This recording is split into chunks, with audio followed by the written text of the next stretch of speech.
Assalamualaikum warahmatullahi wabarakatuh.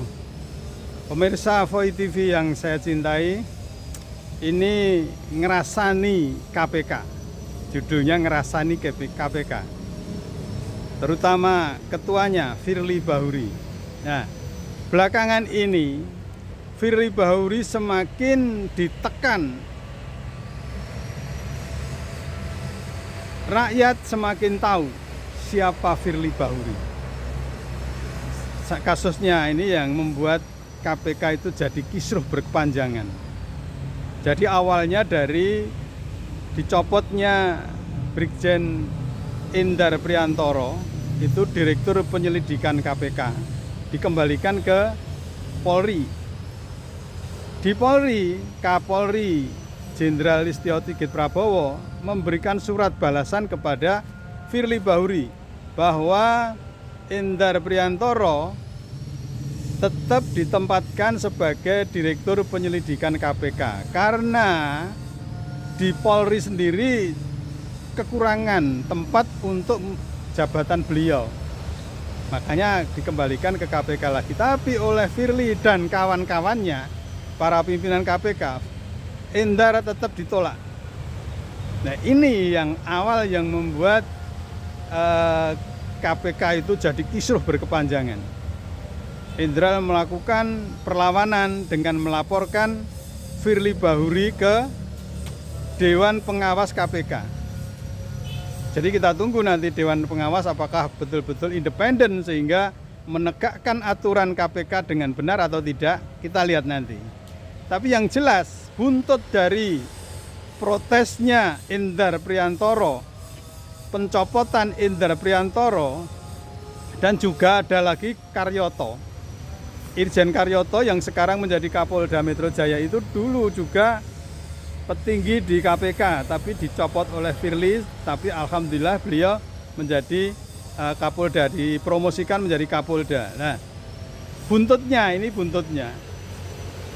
Sekarang itu sudah berkembang kemana-mana kasus itu. Kisruh di KPK itu sudah berkembang kemana-mana.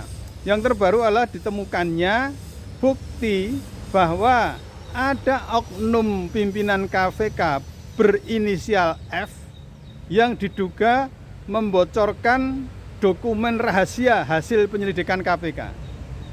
Dokumen rahasia itu berhasil penyelidikan tentang korupsi, dugaan korupsi tunjangan kinerja di Kementerian ESDM.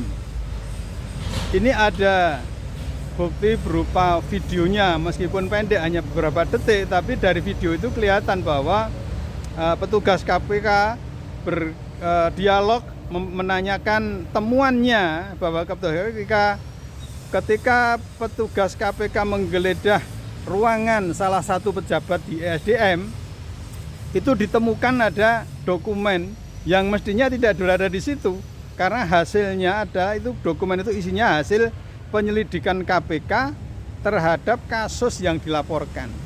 Nah, ini dokumen itu ada di situ. Itu coba nanti sebentar lagi akan saya tayangkan ya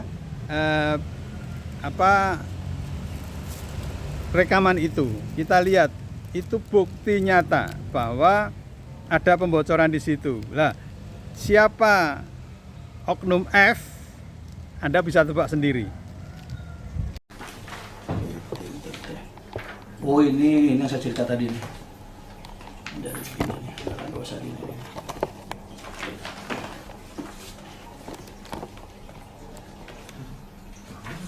Iya, saya disebut di sini. Iya. Itu dari Pak Menteri, dapatnya dari Pak Firly. Dari Pak Firly dapatnya. Sebaiknya jangan deh. Sensitif.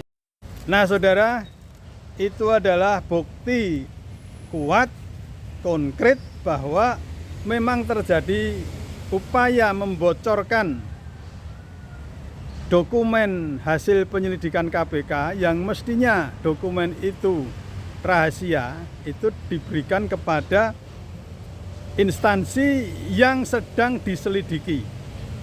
Ini bahaya sekali karena si instansi tersebut bisa bermain dulu. Artinya memang tujuannya kayaknya memang supaya mengantisipasi sesuai dengan penyelidikan ini. Nah, ini buntut lagi ini. Pembocoran itu juga dilaporkan akhirnya oleh Masyarakat Anti Korupsi Indonesia atau MAKI, itu yang dikoordinatori oleh Boyamin Saiman. Itu melaporkan Oknum F juga. Sayangnya Boyamin hanya menyebut melaporkan Oknum F, tidak menyebut siapa namanya. Nggak tahu tujuannya apa Boyamin. Karena biasanya laporan itu wong sudah masuk ke Polda Metro Jaya, ya sudah disebut aja namanya. Tapi Boyamin tetap menyebut namanya cuman Oknum F tentang pembocoran dokumen KPK. Ini sekarang sudah bertambah lagi, ada dari Abraham Samad, itu mantan ketua KPK, dan dari beberapa tokoh itu melaporkan juga ke Dewas. Lalu yang menarik, Endar Priantoro itu dalam laporannya ke Dewas, dia juga akan mengungkapkan tentang pembocoran dokumen. Dan dia sempat mengungkapkan kepada wartawan bahwa selama ini dia dipaksa untuk mentersangkakan atau menaikkan penyelidikan satu kasus ke tahap penyidikan. Lah biasanya di tahap penyidikan sudah ada tersangkanya.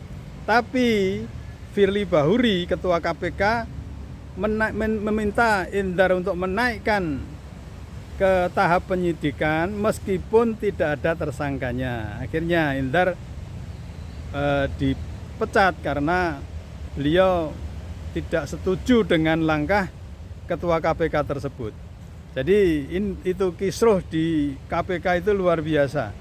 Jadi kita lihat dengan bukti-bukti yang seperti itu, dengan saksi yang orang-orang yang melaporkan itu punya kapabilitas yang cukup, apakah Dewas akan bertindak sesuai dengan amanahnya?